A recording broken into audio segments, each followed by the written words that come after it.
அனைவருக்கும் வணக்கம். தற்போது இன்றைய அமர்வுல நம்ம தமிழ் தகுதி தேர்வு. அதாவது ஒரு சில மாணவர்கள் தகுதி தேர்வு இருக்கிறது அப்படின்றதே சில மாணவர்களுக்கு தெரியல. ஏன்னா ஸ்பெஷல் டீச்சர்ல ஏற்கனவே பிஜிடிஆர்பி எக்ஸாமினேஷன் எழுதுறவங்க எல்லாத்துக்குமே தெரியும். ஆனா பிபிஎட்டோ இல்ல சிபிஎட் படிச்சவங்களோ இல்ல ஹெச்பிஎட் படிச்சவங்களோ அவங்களுக்கு தமிழ் எலிஜிபிலிட்டி இருக்கா அப்படின்றது அவங்களுக்கு நிறைய பேர்த்துக்கு சந்தேகமா இருக்கு. ஏன்னா ஒரு சில பேர் எனக்கு வாட்ஸ்அப்லேயே கேட்டிருந்தாங்க, நீங்க தமிழ் தகுதி தேர்வுக்கான வீடியோக்கள் அப்லோட் பண்ணியிருக்கீங்க சார், எங்களுக்கு அந்த மாதிரி ஒரு எக்ஸாமினேஷன் இருக்குமா சார் அப்படின்னு கேட்டாங்க. அதனாலதான் இந்த தமிழ் தகுதி தேர்வுடைய வகுப்பு, ஏன்னா ஏற்கனவே நம்ம உங்களை எப்படி சொல்லிட்டு சேர்த்திருக்கோம் வகுப்புல அப்படின்னு பார்த்தோன்னா, தமிழ் தகுதி தேர்வு பிளஸ் நம்மளுடைய சப்ஜெக்ட் இந்த ரெண்டுக்குமான ஒரு ஒருங்கிணைந்த பயிற்சி தான் நம்மளுடைய ஏசிசி மையம் வழங்குது அப்படின்றதை ஏற்கனவே நாங்கள் உங்களுக்கு அசூரன்ஸ் கொடுத்துட்டோம். ஒரு விஷயத்தை தெளிவா மனதில் பதிவு பண்ணிக்கோங்க. ஏன்னா தமிழ் தகுதி தேர்வு அப்படின்னு சொன்ன உடனே உங்க மனதுல எல்லாத்துக்குமே என்னன்னா, ஐயோ இது கஷ்டமா இருக்குமோ, நம்ம தமிழ் பாடத்தை படிக்கணுமா, ரொம்ப கஷ்டமா அப்படிலாம் ஒரு மனதுல உங்களுக்கு தோன்றலாம். அதே மாதிரி நிறைய பேர் யூடியூபர்ஸ்ல உள்ள போனீங்க அப்படின்னா, ஒவ்வொரு யூடியூபர்ஸ் தமிழ் படிக்காதவன் கூட அந்த தமிழ் பாடத்தை பத்தி எடுத்துக்கிட்டு இருப்பான். ஏற்கனவே உள்ள ப்ரீவியஸ் கொஸ்டினை பத்தி பேசிக்கிட்டு இருப்பான். இல்லைன்னா புதிதாக ஏதாவது பாடங்கள் சம்பந்தமா சொல்லியிருப்பான். அப்ப உண்மையிலே அந்த எடுக்கக்கூடிய ஆசிரியர் தமிழ் ஆசிரியரா இருக்க மாட்டார். அதனால ஒரு பிஎட் படிச்சவர், இப்ப ஒரு தமிழாசிரியர் இல்லாட்டாலும் ஒரு பிஎட் படிச்சிருக்காரு அப்படின்னு வச்சுங்களேன், ஒரு பிஎஸ்சி பிஎட் இருக்காரு, இல்ல ஒரு பிஏ பிஎட் படிச்சிருக்காரு அப்படின்னா, ஒரு ஆசிரியரா பாடம் எடுக்கிறதுக்குடைய தகுதி இல்லாதவங்க கூட யூடியூப்ல என்ன பண்றாங்க அப்படின்னா, தன்னுடைய பேச்சு திறமை வச்சுட்டு சில யூடியூபர்ஸ் டயத்தை உங்களுக்கு வேஸ்ட் பண்ணிட்டு இருப்பாங்க. அந்த மாதிரி யூடியூப்புக்குள்ள நீங்க போகக்கூடாது அப்படின்றக்காக தான் நம்ம இந்த தமிழ் தகுதி தேர்வை பொறுத்தளவு ஒரு குறிப்பிட்ட ஒரு கான்செப்ட் அடிப்படையில நம்ம போறோம். நீங்க ஒண்ணுமே கிடையாது. தமிழ் தகுதி தேர்வுக்கு நீங்க உங்களுடைய கையில ஒண்ணே ஒண்ணு 10ஆம் வகுப்பு பாட புத்தகத்தை மட்டும் நீங்க கையில வச்சுக்கோங்க. நீங்க வீடியோக்கள் கேட்கும்போது 10ஆம் வகுப்பு பாட புத்தகத்தை மட்டும் கையில வச்சுங்க. முதல்ல புதிய புத்தகம், அப்புறம் பழைய புத்தகம். அதை நான் உங்களுக்கு கிளாஸ் எடுக்கும்போதே நான் சைமல்டேனியஸா உங்களுக்கு சொல்றேன். அதனால முதல்ல புது புத்தகத்தை நீங்க கையில எடுத்து வச்சுக்கிறீங்க. எப்பவுமே கிளாஸ்ன்னு சொன்னா எடுத்து வச்சுங்க. சில கிளாஸஸை பொறுத்தளவு நான் என்ன பண்ணுவேன் அப்படின்னா, உங்களுக்கு நேரடியாக, ஏன்னா ஒவ்வொரு கிளாஸ் நான் எடுப்பேன். அப்படி எடுக்கும்போது என்ன ஃபார்மெட்ல இந்த கிளாஸஸ்ல எப்படி பேஸ் பண்ணி நம்மளுக்கு கொஸ்டின் கேட்பாங்க அப்படின்றது உங்களுக்கு மனதுல பதிவாகணுன்ற கணிதம் இன்றைய தினம் உங்களுக்கு நேரடியாவே நான் இணைய வழியில எடுக்கிறேன். சில நேரங்கள்ல புதிதாகவே நான் என்ன பண்ணுவேன் அப்படின்னா, சில ஷார்ட்கட் மெத்தடோட உங்களுக்கு வகுப்பு எடுத்து நான் அப்லோடர் பண்ணுவேன். புதிதா அது எந்த இடத்துல அப்லோடர் ஆகும் அப்படின்ற விஷயத்தையும் நான் உங்களுக்கு சொல்லிடுவேன். அதனால தமிழ் தகுதி தேர்வை பொறுத்தளவு நல்லா தெரிஞ்சுக்கங்க. நம்ம மாணவர்கள் இப்ப வீடியோ எப்படி நம்ம புதுசா அப்லோடர் பண்றோமோ அந்த வீடியோவை கண்டிப்பா நீங்க பார்க்கணும். நேரம் இருக்கும்போது ஏற்கனவே அப்லோட் செய்யப்பட்ட வீடியோக்கள்ல முதல்ல ஷார்ட் வீடியோ பாருங்க. முதல்ல கொஸ்டின் பேப்பர் பாருங்க. ப்ரீவியஸ் இயர் கொஸ்டின் பேப்பர்ல எப்படி கொஸ்டின் கேட்டிருக்காங்க, அப்ப நம்ம படிக்கும்போது எப்படி கொஸ்டின் கேட்பாங்க அப்படின்ற அடிப்படையில அந்த வீடியோக்களும் உங்களுக்கு பயன்படும். இனிமே அதாவது இதுக்கு பின்னாடி நடத்தக்கூடிய தமிழ் எலிஜிபிலிட்டி சம்பந்தப்பட்ட உங்களுக்கு வினாக்களா இருக்கட்டும், இல்ல கொஸ்டின் பேப்பர் டிஸ்கஷனா இருக்கும், இது எல்லாமே என்ன பண்ணுவோம் அப்படின்னா உங்களுக்கு ஆப்ல அப்லோட் பண்ணிடுவோம். அதற்கு பின்னால் அதுக்கு டெஸ்ட் நடக்கும். தமிழுக்கும் எலிஜிபிலிட்டி டெஸ்ட்ல நடக்கும். எப்படி படிக்கணும் அப்படின்னா, நீங்க ஒண்ணும் இல்லை, என்னுடைய வீடியோ ஆன் பண்ணி விட்டுட்டு நீங்க கேட்டா போகாத, தொடர்ச்சியா பாடத்தை கவனிச்சுட்டே வரணும். தொடர்ச்சியா காதுல கேட்கணும். அந்த காதுல கேட்ட விஷயத்தை வச்சுக்கிட்டு நீங்க உங்க தமிழுடைய பாட புத்தகத்தை படிச்சு அப்படின்னா, அதற்கு பின்னாடி பார்த்தோம் அப்படின்னா, நீங்க போய் எக்ஸாமினேஷன் எழுதும் போது அப்ப எப்படி நான் சொன்ன விஷயங்களை எப்படி எக்ஸாமினேஷன்ல நீங்க ப்ரெசன்டேஷன் பண்றதுன்றதுக்கான உங்களுக்கு சைமல்டேனியஸ்ல உங்களுக்கு டெஸ்ட் பேப்பர் நடக்கும். இப்ப ஃபர்ஸ்ட் பாடம் எல்லா செய்யுள் பகுதி முடியுது அப்படின்னா, அடுத்த அந்த ஒரு 1 வீக்குக்குள்ள உங்களுக்கு அதனோட டெஸ்ட் நடந்துடும். அப்ப அதனால சைமல்டேனியஸ்ல நீங்க வீடியோக்களை மட்டும் சும்மா காதால கேளுங்க. நீங்க தமிழ் எலிஜிபிலிட்டியை பொறுத்தளவு நான் அந்த யூடியூப்ல அப்படி சொல்லி தர்றாரு, இந்த யூடியூப்ல அப்படின்றதுக்கு நீங்க போகாதீங்க தயவு செய்து. அதுக்கு இதுக்கு நம்மளுக்கு ஒண்ணுதான்.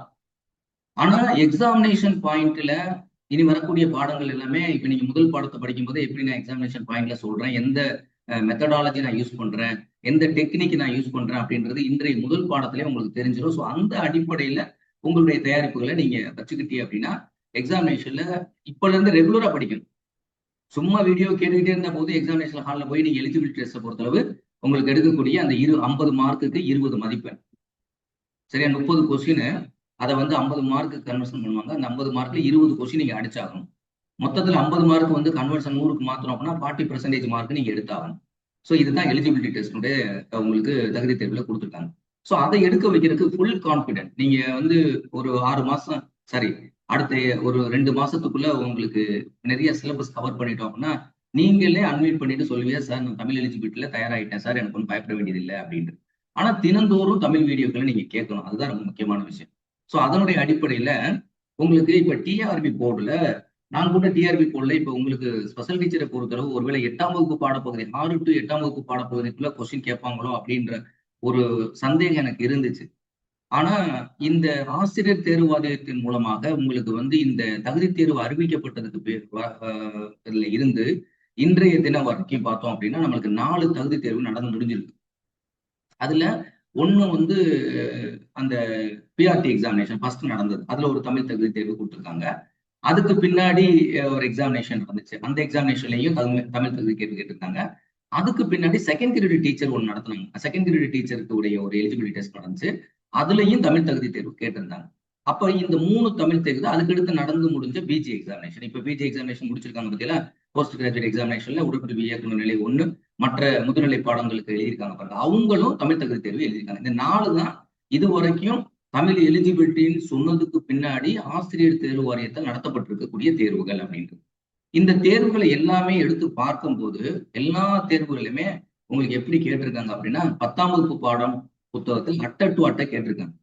கடைசி அட்டையில இருக்கக்கூடிய திருக்குறள் இருந்து கூட ஒரு கொஸ்டின் கேட்டிருக்காங்க. இப்ப நான் வந்து என்னன்னா, தொடக்கத்துல நீங்க எப்பவுமே சில பேர் சொல்லுவாங்க, சார் தமிழ் தகுதி தேர்வு பாஸ் பண்ணா நீங்க இந்த பகுதி படிச்சா போதும், இந்த பகுதி படிச்சா போதும் அப்படின்றத சொல்லுவாங்க. அதை நீங்க என்னைக்குமே மனசுல எடுத்துக்கிறாதீங்க. இதெல்லாம் என்ன அப்படின்னா, இப்படி ஒரு விஷயம் இருக்கு அப்படின்றத அவங்களா சும்மா யூகத்தின் அடிப்படையில பார்க்க வைக்கிறதுக்காக அவங்க ஏதாவது சொல்லுவாங்க. நம்மளுக்கு அது கிடையாது, நம்மளுக்கு வாழ்க்கை. நம்மளுக்கு நான் 90 மார்க் எடுக்கிறதுக்கு நான் தயார்படுத்திட்டேன். ஆனா நான் தமிழ் எலிஜிபிலிட்டி பாஸ் பண்ணா தான் இந்த பேப்பர் எடுப்பாங்கன்னு எனக்கு தெரியும். அப்ப நான் இதுக்கு எப்படி சிரத்தையோட படிக்கணும், எந்த அளவுக்கு சப்ஜெக்ட்டுக்கு முக்கியத்துவம் கொடுக்கணும் அந்த அளவுக்கு நான் இது படிக்கணும். அப்ப முழுக்க முழுக்க என்ன அப்படின்னு பார்த்தோம் அப்படின்னா, பாட புத்தகத்தை முதல்ல தரவா அந்த ஷார்ட்கட் மெத்தட்ல தொடக்கத்தில் போகாதீங்க. நானே உங்களுக்கு ஷார்ட்கட் மெத்தட் சொல்லி தருவேன், என்னுடைய மெத்தட்ல ஷார்ட்கட் சொல்லி தருவேன். அது வந்து அந்த நேரத்துல கை கொடுக்கறது தான். ஆனா வீடியோக்களை திரும்ப திரும்ப கேட்கும்போது, ரிப்பீட்டடா நீங்க வீடியோக்களை கேட்கும் போதுதான் உங்களுக்கு சப்ஜெக்ட பத்தியான எல்லா புரிதலுமே கிடைச்சிடும். நீங்க எக்ஸாம்ல நேரடியா போய் எக்ஸாமினேஷன் அதற்கான ஒரு பிளான் தான் நம்ம பண்றோம். அப்ப அப்படி பார்க்கும்போது இந்த பள்ளியினுடைய கற்றல் நிலைகளை 4 நிலைகளா பிரிக்கிறாங்க. எது டிஆர்பியினுடைய ஆசிரியர் தேர்வு வாரியத்தினுடைய தமிழ் தகுதி தேர்வுக்கான அந்த சிலபஸ் வெளியிட்டு இருக்கிறதுல அவங்க என்ன சொல்றாங்க அப்படின்னா, 4 நிலைகளை அதை பிரிக்கிறாங்க. 1 தொடக்க நிலை அப்படின்னு சொல்றாங்க, பிரைமரி அப்படின்னு சொல்றோம்ல, பிரைமரி ஸ்கூல் சொல்றோம்ல, அது வந்து 1 முதல் 5ஆம் வகுப்புன்னு சொல்றோம்ல, இந்த தொடக்க நிலை.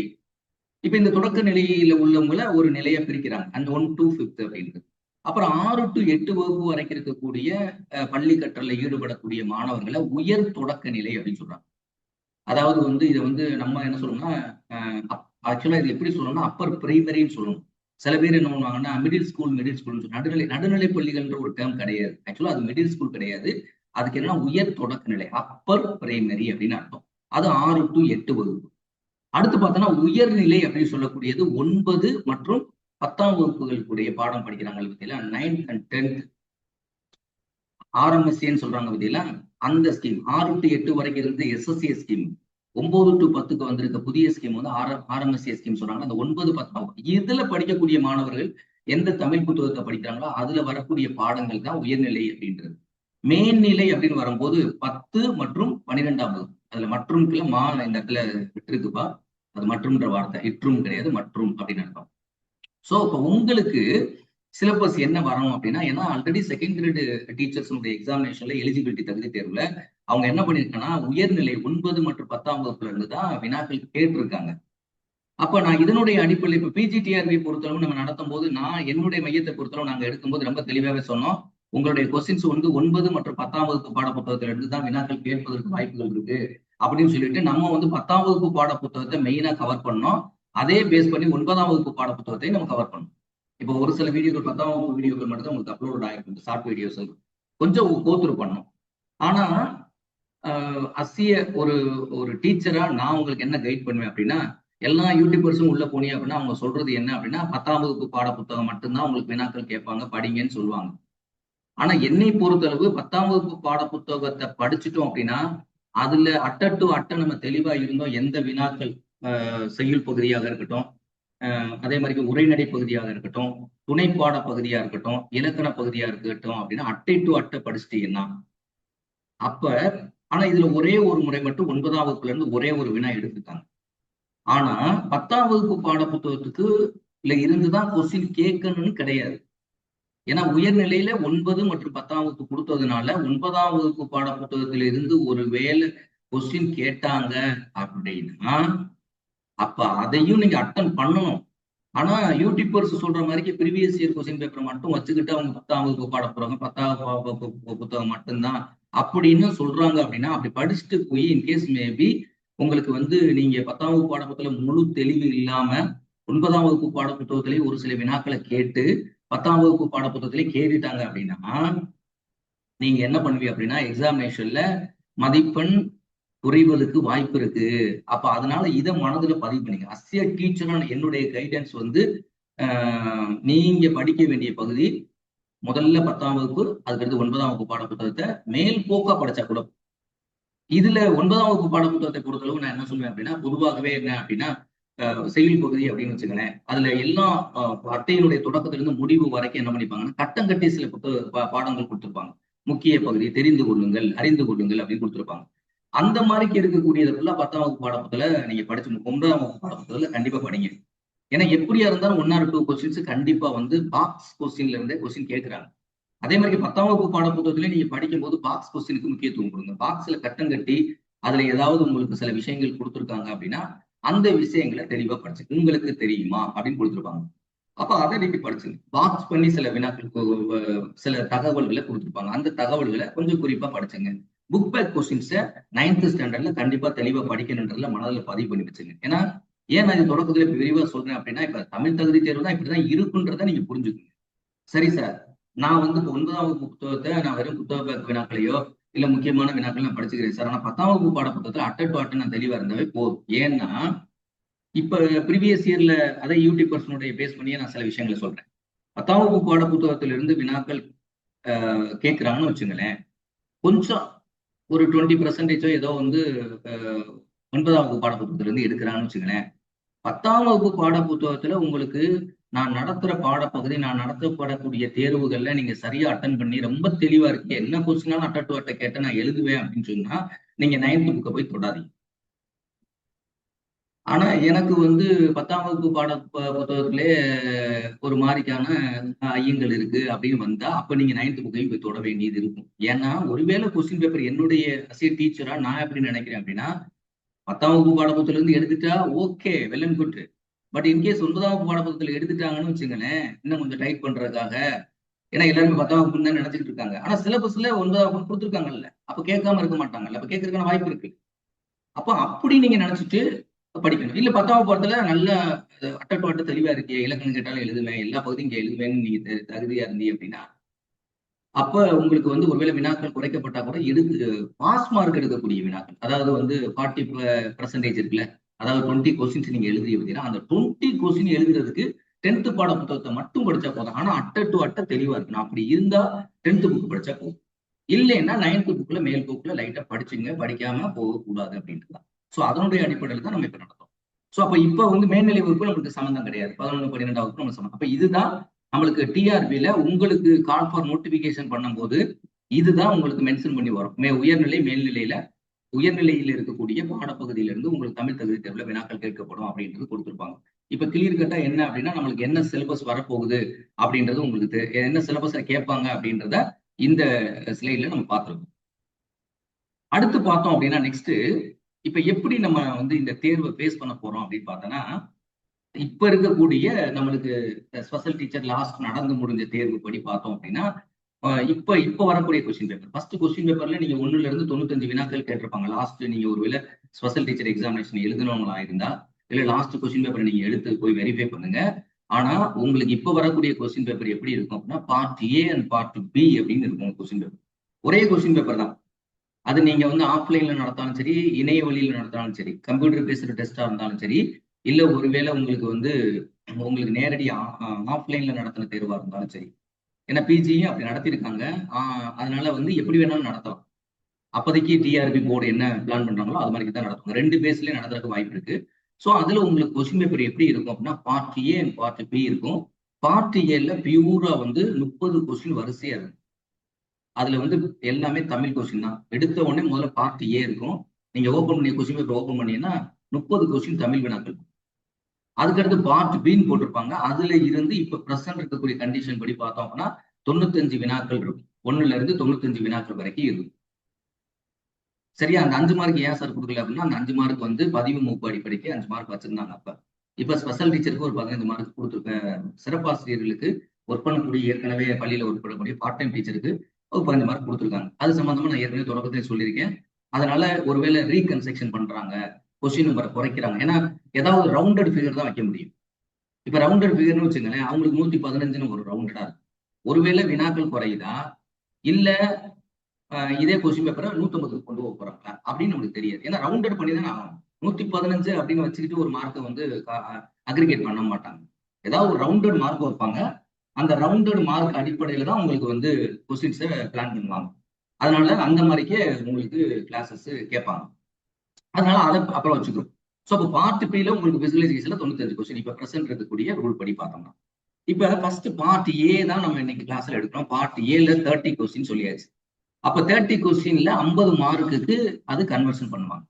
அப்ப எப்படி சார் 50 மார்க்குக்கு 30 கொஸ்டின் தானே சார் கொடுக்குறாங்க அப்படின்னா, 1ல இருந்து 20, அதாவது 1ல இருந்து 20 கொஸ்டின் வரைக்கும், first question, second question, third question, அது மாதிரி 20 கொஸ்டின் வரைக்கும் இருக்கக்கூடிய ஒவ்வொரு கொஸ்டினும் எல்லாமே எம்சிக்யூ டைப் தான். 2 மார்க்கும் 5 மார்க்கும் கிடையாது. எல்லாமே எம்சிக்யூ டைப் தான். 4 ஆன்சர் கொடுத்து கொஸ்டின் கேட்டு நீங்க விடை எடுக்க போறீங்க, அவ்வளவுதான். கொள்கை குறிவகை வினாக்கள் அப்படின்றதா. அப்ப முதல் 20 கொஸ்டின், ஒவ்வொரு கொஸ்டினுக்கும் எவ்வளவு மார்க் அப்படின்னா, ஈச் கொஸ்டின் கேரி 2 மார்க்ஸ். ஒவ்வொரு கொஸ்டினுக்கு 2 மார்க் கொடுப்பாங்க. அப்ப உங்களுக்கு தெரியணும், முதல்ல இருக்கக்கூடிய சில பேர் என்ன லாஸ்ட் இருக்கக்கூடிய 10 கொஸ்டின் அடிச்சுட்டு நான் பாஸ் பண்ணிருன்னு நினைப்பாங்க. அதுக்கு வெறும் என்னது பெர்சன்டேஜ் படி பார்த்தோன்னா கம்மி. உங்களுக்கு மார்க் படி பார்த்தீங்கன்னா 10 கொஸ்டின் அடிப்பீங்க. பெர்சன்டேஜ் கன்வர்ஷன் வரும்போது அது மார்க் அப்படியே பாதி ஆகும். அப்ப நீங்க 1ல இருந்து 20 கொஸ்டின் வரைக்கும் உங்களுடைய வினாக்களுடைய தொடர்ச்சியில இருக்கும்போது ஃபர்ஸ்ட் 20 வரைக்கும் உள்ள கொஸ்டினுக்கு 2 மார்க். அப்ப ஒரு கொஸ்டினுக்கு 2 மார்க் அப்படின்னா, அப்ப எத்தனை மார்க் கொஸ்டின் கொடுக்க போறாங்க மொத்தம் அப்படின்னா 20 கொஸ்டின், ஃபர்ஸ்ட் 2 கொஸ்டின், அப்ப 40 மார்க்குக்கு இருக்கு. அடுத்து ரெண்டாவது 21வது கொஸ்டின்ல இருந்து 31வது கொஸ்டின் வரைக்கும் இருக்கக்கூடியது 1 மார்க். அப்ப அது ஒரு 10 கொஸ்டின். So 10 mark. மொத்தம் எத்தனை கொஸ்டின் மார்க் கன்வர்ஷன் ஆகுது? 50 மார்க்குக்கு கன்வர்ஷன் பண்றாங்க. 50 மார்க்குக்கு கன்வர்ஷன். இப்ப பெர்சன்டேஜ் படி பார்த்தோம்னு வச்சுங்களேன், பெர்சன்டேஜ் படி பார்த்தோம் அப்படின்னா நீங்க எவ்வளவு மதிப்பெண், இப்ப 50 மதிப்பெண்ணுக்கு தான் நீங்க தேர்வு எழுதுறீங்க. ஆனா தேர்ச்சி அப்படின்னு பார்க்க, இப்ப 50 மதிப்பெண்ணா கன்வர்ஷன் பண்ணிட்டோம் அப்படின்னா நீங்க 20 மார்க் எடுக்கணும். 50க்கு 40%. அதாவது இப்ப 100க்கு 50%னா எவ்வளவு? பாதி. 50ல பாதி எவ்வளவு? 25. அப்ப நீங்க அதுல 20%, அதுல 10% ரெடியூஸ் பண்ண, இதுல ஒரு 5% அதுல ரெடியூஸ் பண்ணோம் அப்படின்னா அப்ப 20 மார்க் நீங்க எடுத்தா, 50க்கு கன்வர்ஷன் பண்ணும்போது 20 மார்க் நீங்க எடுத்தா. இப்ப உதாரணத்துக்கு பாருங்களேன், தமிழ்ல நீங்க ஏன்னா இது பெர்சன்டேஜுக்கு கன்வர்ஷன் ஆகும்போது சொல்றேன். அப்ப நீங்க தமிழ்ல ஃபர்ஸ்ட் இருக்கக்கூடிய 20 கொஸ்டின்ல நீங்க மார்க் படி பாத்தீங்க அப்படின்னா ஒரு கொஸ்டினுக்கு 2 மார்க்னு வச்சுக்கோங்க. அப்ப நீங்க ஆட்டோமேட்டிக் இங்க இருந்து பெர்சன்டேஜ் கன்வர்ஷன் வரும்போது நான் சொல்றேன், அப்ப 20 மதிப்பெண் நீங்க எடுத்து ஆகணும். ஆனா பெர்சன்டேஜ் அப்படின்னு பார்த்தோம்னா 40%. பெர்சன்டேஜ்னு பார்த்தா 40% நீங்க செக்யூர் பண்ணணும். அப்ப நீங்க மினிமம் 20 மார்க் நீங்க எடுத்தே ஆகணும். எடுத்தா மட்டும்தான் ஆர்டிபியை திருத்துவாங்க. இல்ல அப்படின்னா உங்களுடைய ரிசல்ட் பப்ளிஷ் பண்ணும்போது not eligible to value subject அப்படின்னு வந்துடும் உங்களுக்கு. ஏன்னா நீங்க தமிழ் எலிஜிபிலிட்டியில கிளியர் பண்ணா மட்டும்தான் நீங்க இந்த இதுல வந்து ஒண்ணு டோட்டல் மார்க்ல 20 மதிப்பெண் எடுத்திருக்கணும். இல்லைன்னா இந்த அதாவது 40% மீன்ஸ் என்ன அர்த்தம்னா 20 கொஸ்டின் அடிச்சு மார்க்னு அர்த்தம். அப்படி நீங்க எடுத்தீங்கன்னா பார்ட் பிக்குல உள்ள போய் திருத்துவாங்க. அப்ப பார்ட் பில நம்மளுக்கு இப்ப இருக்கக்கூடிய பிரசன்ட் 8 யூனிட் இருக்கு. 95 மதிப்பெண்களுக்கு நடத்த போறாங்க. 5 மார்க்குக்கு பதிவு மூப்பு அடிப்படைக்கு வச்சிருக்காங்க மார்க். அதுக்கு அந்த 5 மார்க் உங்களுக்கும் கிடைக்கும். நீங்க பதிவு மூப்பு அடிப்படையில உங்களுக்கு இப்ப ஏதாவது உங்களுடைய கார்டை நீங்க ரெனிவல் பண்ணாம இருந்தீங்க அப்படின்னா, இப்ப ஏதாவது ரெனிவல் பண்றதுக்கான டைம் கொடுத்தாங்க அப்படின்னா நீங்க புதுப்பிச்சுக்குங்க, அந்த கார்டை ரெனிவல் பண்ணிக்கங்க. அந்த கார்டு இருந்தா மட்டும்தான் உங்களுக்கு மதிப்பெண் 5 மதிப்பெண் வாங்க முடியும். அதனால ரெனிவல் இப்ப இருக்கான்றதை நீங்க எடுத்து செக் பண்ணி பாத்துங்க ஒரு தடவை. பார்ட் டைம் டீச்சருக்கு ஒரு 15 மார்க் கொடுக்கும். சரியா? அப்ப மார்க்ல அலைன்மெண்ட் வரும் அப்படின்றது நான் எதிர்பார்க்கிறேன். அலைன்மெண்ட் ஆகலாம், அலைன்மெண்ட் ஆகாம இருக்கலாம். பட் நம்ம இப்படிலாம் வரும் அப்படின்றத முன்கூட்டியே நம்ம எக்ஸ்பெக்ட் பண்ணி அதுக்கு ஏத்தாப்புல நம்ம தயாராகிட்டு. நான் சொல்றேன், இந்த 15 மார்க் உங்கள்கிட்ட இல்லாட்டாலும் பரவாயில்லை, ஆனா உங்களை நான் பாஸ் பண்ண வச்சிருவேன். அதை நான் கேரண்டி கொடுப்பேன். அது நான் ஒரு டீச்சரா நான் உங்களுக்கு கேரண்டி தரேன். அதுல மாற்றமே கிடையாது. சரியா? ரைட். அதனால அவங்களுக்கு 15 மார்க் இருக்கே, ஐயோ நம்மளால இது பண்ண முடியாதா? அதெல்லாம் ரொம்ப தமிழ் எலிஜிபிலிட்டியே நிறைய பேர் கிளியர் பண்ணும். சிஸ்டமேட்டிக்கா படிக்காம எல்லாம் தமிழ் எலிஜிபிலிட்டிலாம் நாங்க சொல்ற மாதிரி இதுல கேட்டா அதை படிச்சலாமா, இங்க ஒரு யூடியூப் அங்க ஒரு யூடியூப், வேற யூடியூப் ஓபன் பண்ணினா நிறைய யூடியூபர்ஸ் வந்துட்டே இருப்பாங்க. ஒருத்தன் அவன் தமிழே படிக்காதவன், தமிழே வாசிக்க தெரியாதவன்லாம் யூடியூப்ல எடுத்துக்கிட்டு இருப்பான். அதை போய் படிச்சு நம்ம நேரத்தை விரையும் பண்ணி அங்க போய் எக்ஸாம்ல அது கேட்கவே மாட்டோம். நம்ம வந்து ஒரு ஃபார்முலா படி நடத்துறோம். அதாவது ஒரு ஒரு சிஸ்டத்துல சேர்ந்துட்டோம் அப்படின்னா அந்த சிஸ்டம் ஒரு சிஸ்டம் ஃபாலோ பண்ணும். ஆனா அந்த சிஸ்டம் என்னன்றது உங்களுக்கு தெரியாது. ஆனா அந்த சிஸ்டத்தை நீங்க ஃபாலோ பண்ணீங்கன்னா வெற்றி உறுதி அப்படின்றது, வெற்றி நமதே அப்படின்ற மாதிரி தான். அந்த மாதிரிக்கே உங்களால மதிப்பெண் எடுத்து செக்யூர் பண்ண முடியும். ஸோ இப்போ இதுல உங்களுக்கு தெளிவா புரிஞ்சிச்சு மதிப்பெண் எப்படி எடுக்கணும், எப்படி கொஸ்டின் கேட்பாங்க அப்படின்னு சொல்லியாச்சு. இப்ப நம்ம என்ன அப்படின்னா 10ஆம் வகுப்பு பாட புத்தகத்தினுடைய தமிழ் தகுதி தேர்வு பாடப்பகுதிக்கு உள்ள போகும். இப்ப எப்படி வந்து நம்மளுக்கு இப்போ வந்து ஃபர்ஸ்ட் பார்ட் வந்து நம்ம தமிழ் 10ஆம் வகுப்பு பாடப்பகுதி தான் படிக்க போறோம். சரியா? அதை பொறுத்தளவு நம்மளுக்கு என்ன அப்படின்னா, நான் இப்போ புது புத்தகத்தை ஃபாலோ பண்றேன். இப்ப ஏற்கனவே ஒருத்தர் கேட்டாரு, சார் புது புத்தகம் படிக்கணுமா பழைய புத்தகம் படிக்கணுமா? 100% புது புத்தகத்தை படிச்சு முடிச்சுட்டு பழைய புத்தகத்துல இதுல இருந்து என்ன இப்ப இயல் 1ல இரட்டுற மொழிதல் அப்படின்ற ஒரு பாட்டு இங்க இருக்கும். கவிதை பகுதியில் கொடுத்திருப்பாங்க. அது அங்க இருக்காது செய்யுள் பகுதியில். அந்த மாதிரி சில பகுதிகள் நீக்கி இருப்பாங்க, சில பகுதிகளை புதுசா சேர்த்திருக்காங்க. அப்ப இந்த இதுக்கு முந்தைய இருக்கக்கூடிய புத்தகத்தை நீங்க என்ன பண்ணணும் அப்படின்னா, இதை படிச்சு முடிச்சு தெளிவு பெற்ற பிறகு அந்த புக்கை போய் தொடுங்க. அது வரைக்கும் அந்த புக்கை போய் தொட வேணாம். முதல்ல ஒரு விஷயத்தை ஃபர்ஸ்ட் ஒரு விஷயத்தை தெளிவான பிறகு அடுத்த விஷயத்துக்கு போகும். இதுல எது விடுபட்டு இருக்கோ அதை நீங்க போய் படி. அப்ப தமிழ் எலிஜிபிலிட்டியை பொறுத்தளவு சார் இது வந்து தமிழ்ல குறைக்கப்பட்ட பாடங்கள் யாருக்காக குறைச்சிருக்காங்க அப்படின்னா 10ஆம் வகுப்பு படிக்கக்கூடிய மாணவர்களுக்கு குறைக்கப்பட்ட பாடமே தவிர உயர்நிலை பாடத்துல இருக்கக்கூடிய குறைக்கப்பட்ட பாடங்கள் வந்து தமிழ் தகுதி தேர்வுக்கு இல்லைன்னு எந்த இடத்துல ஆசிரியர் தேர்வு வரைய தெரிவிக்கல. அதனால புதிய நான் போன கொஸ்டின்ல பிஜிடி அறிவிலையுமே 3 கொஸ்டின் நினைக்கிறேன். உதாரணத்துக்கு நான் சொல்றேன், 3 கொஸ்டின் அந்த பழைய பாட புத்தகத்துல இருந்து கேட்டிருந்தாங்க. அதனால நீங்க வந்து கண்டிப்பா கேட்பாங்க அப்படின்றத மனசுல பதிவு பண்ணி வச்சுங்க. சரியா? Right, okay. இப்ப நம்மளுக்கு இப்ப இருக்கக்கூடிய புதிய பாடத்திட்டம் 2025 பதிப்பின் படி நீங்க பாத்தீங்க அப்படின்னா மொத்தம் வந்து, அதாவது பொதுவா நீங்க என்ன அப்படின்னா டவுன்லோட் பண்ணிக்கலாம். எதுனா தமிழ் நூல் பாடக்கலத்துல போய் நம்ம வந்து இதை வந்து டவுன்லோட் பண்ணிக்கலாம் புத்தகத்தை. அதை ஜெராக்ஸ் போடாதீங்க தயவு செய்து. இப்ப எல்லாத்துக்குமே இப்பதான் எக்ஸாமினேஷன் நேற்றைய தினம் தான் முடிஞ்சிருக்கு. அந்த ஸ்கூல் ஸ்டூடெண்ட்டை யார்ட்டையாவது ஒரு 10ஆம் வகுப்பு தமிழ் புத்தகத்தை வாங்கி வச்சு, 10ஆம் வகுப்பு தமிழ் புத்தகம் அப்படின்னா இங்க எங்கே கலர் கலரா பாக்ஸ் பண்ணி படிக்கிறதுக்கு கொஞ்சம் இன்ட்ரெஸ்டா இருக்கும். கலர் கலரா அந்த படங்கள்லாம் கொடுத்துருப்பாங்க. அதனால அதை வாங்கி வச்சுங்க. அப்பதான் படிக்கிறதுக்கு ஒரு இன்ட்ரெஸ்ட் இருக்கும். ஜெராக்ஸ் போட்டு படிக்காது. இல்லை யாராவது மெட்டீரியல் கொடுத்தாங்க அப்படி எல்லாத்தையும் தூக்கி எரிஞ்சு, யாருடைய மெட்டீரியல் எதுவும் எனக்கு தேவை கிடையாது. நான் இப்ப இருந்து தொடங்குறேன். என் புள்ளி சரியான புள்ளி, என்னுடைய பார்வை சரியான புள்ளி, என்னுடைய நோக்கு சரியா இருக்கு அப்படின்னா நான் வெற்றி அப்படின்னு. அதை நான் தொடக்கத்துல சொல்றேன். ஏதாவது ஒண்ணு நம்புங்க. ஆத்துல ஒரு கால் சேத்துல ஒரு கால் வைக்காதே தயவு. என்னை நீங்க முழுமையா நம்புங்க, நீங்க வெற்றி அடைவீங்க அப்படின்றத நான் சொல்லுவேன். அப்ப இப்ப இருக்கக்கூடிய பாடப்பகுதி புத்தகத்தை நீங்க எப்படி தமிழ் புத்தகத்தை வாங்கி வச்சுங்க கையில. அதுல மொத்தம் 7 இயல் உங்களுக்கு கொடுத்துருக்காங்க. ஃபர்ஸ்ட் இயல் அப்படின்னு நம்ம பார்க்கும்போது என்னன்னா, ஒவ்வொரு இயல்லையுமே நான் என்ன கொடுத்துருக்காங்க அப்படின்ற தொடக்கத்திலேயே நான் உங்களுக்கு இதை பத்தி சொல்லியிருக்கேன். அதாவது ஃபர்ஸ்ட் வந்து செய்யுள் பகுதி இருக்கும். 2 செய்யுள் இருந்துச்சுன்னா உரைநடை ஒரு பகுதி இருக்கும். அதுக்கடுத்து வந்து இலக்கணம். அதே மாதிரிக்கு வந்து பார்த்தோம் அப்படின்னா செய்யுள் பகுதி முடிஞ்சதுக்கு பின்னாடி சில சமயத்துல இலக்கணம் உரைநடை பகுதி வந்து 2 இருக்கும், செய்யுள் பகுதி 1 இருக்கும். அது என்னன்னா அந்தந்த பாடப்பகுதி வரும்போது நம்ம பார்த்துக்கணும். அப்ப ஒவ்வொரு பாடத்திலையுமே ஒவ்வொரு இயல்லையுமே என்னென்ன வரும் அப்படின்னா, ஒரு இயல் அப்படின்னா அதனுடைய இப்ப எக்ஸாம்ல 1வது இயலுக்கான பொருண்மை என்ன, அதனுடைய தலைப்பு என்ன. இந்த இடத்துல பொருண்மைன்னா தலைப்பு.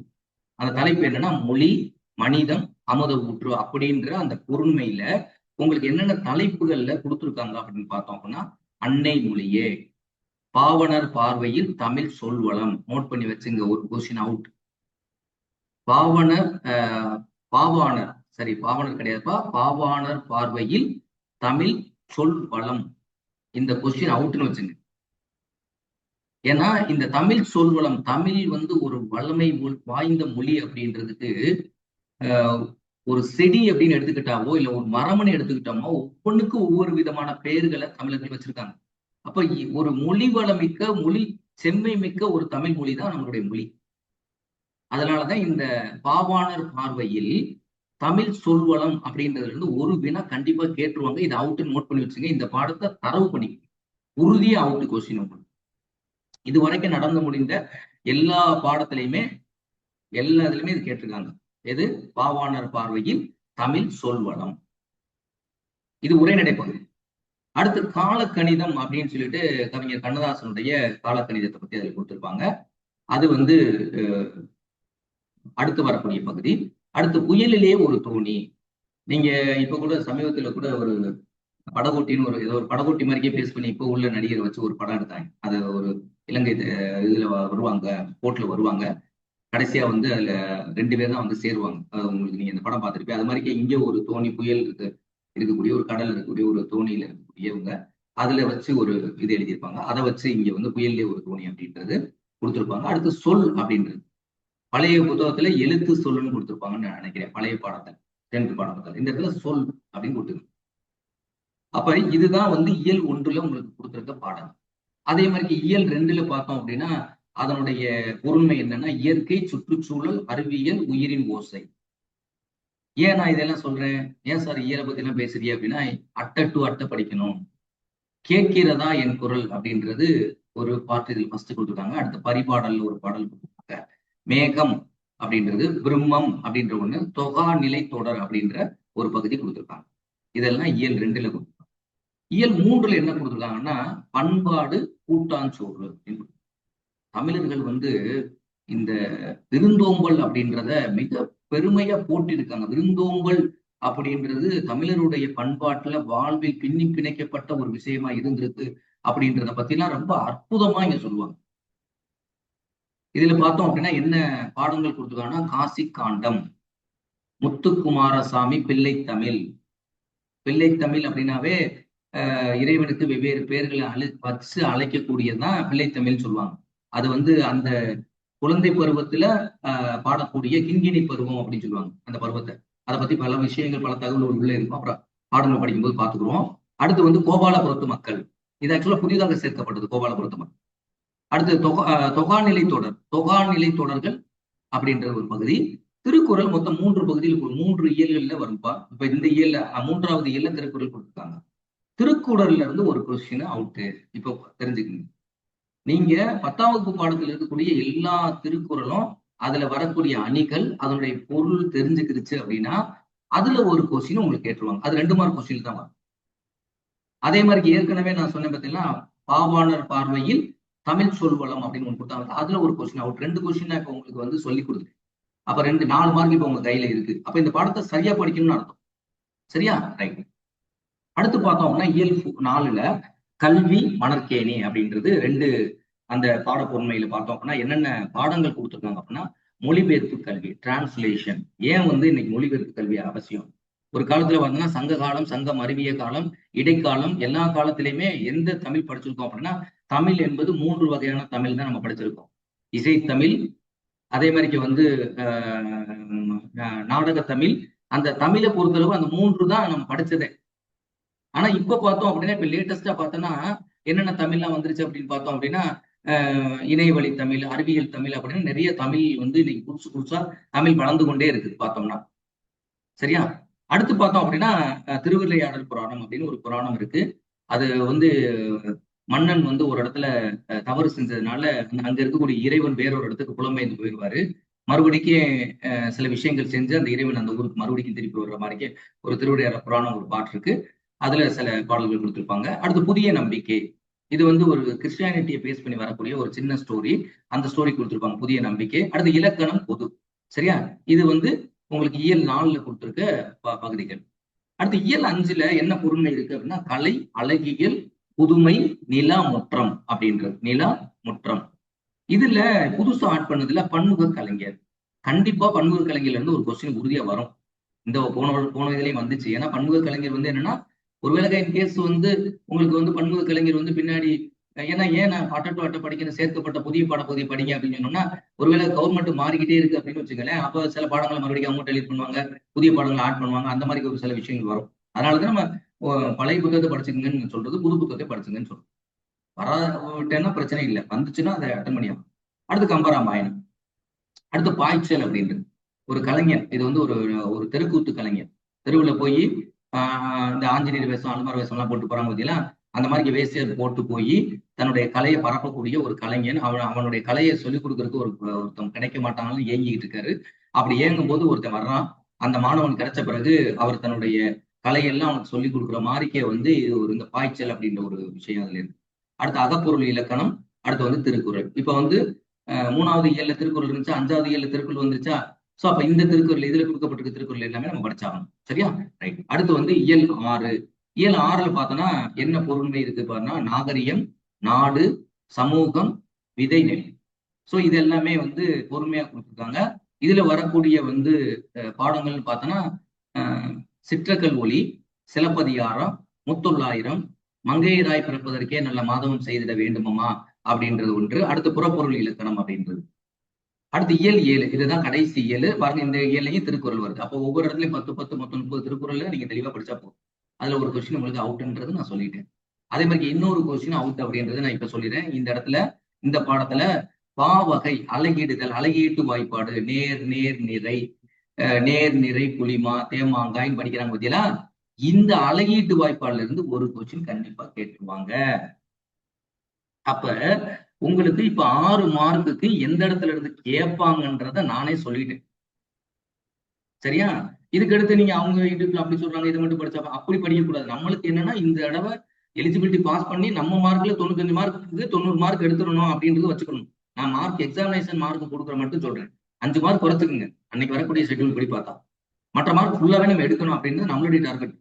அப்ப அலகிடுதல் வாய்ப்பாட்டுல ஒரு கொஸ்டின் உங்களுக்கு. அலகிடுதல் வாய்ப்பாடு நிறைய பேர் ஷார்ட்கட்ல கூட யூடியூப்ல சொல்லியிருக்காங்க. உங்களுக்கு அங்க நம்ம இங்க சொல்றத படிங்க. பட் அதை விட்டு அடிஷனலா கூட உங்களுக்கு எங்க நானும் ஷார்ட்கட் சொல்லி தருவேன். அப்படி இல்லைன்னா அந்த ஷார்ட்கட் சொன்னாங்கன்னா அதையும் படிச்சு. சோ திருக்குறள் இங்க இருக்கு.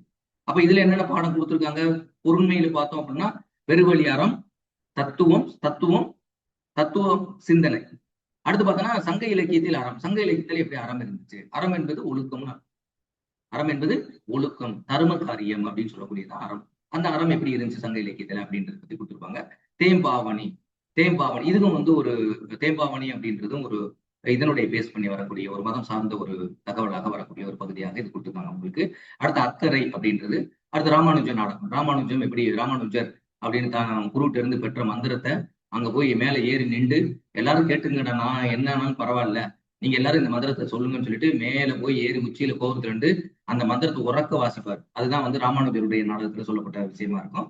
அடுத்து பாவகை, அளவிடுதல் அப்படின்றது ரொம்ப முக்கியமான பகுதி. தென் திருக்குறள், அதுல ஒரு 10.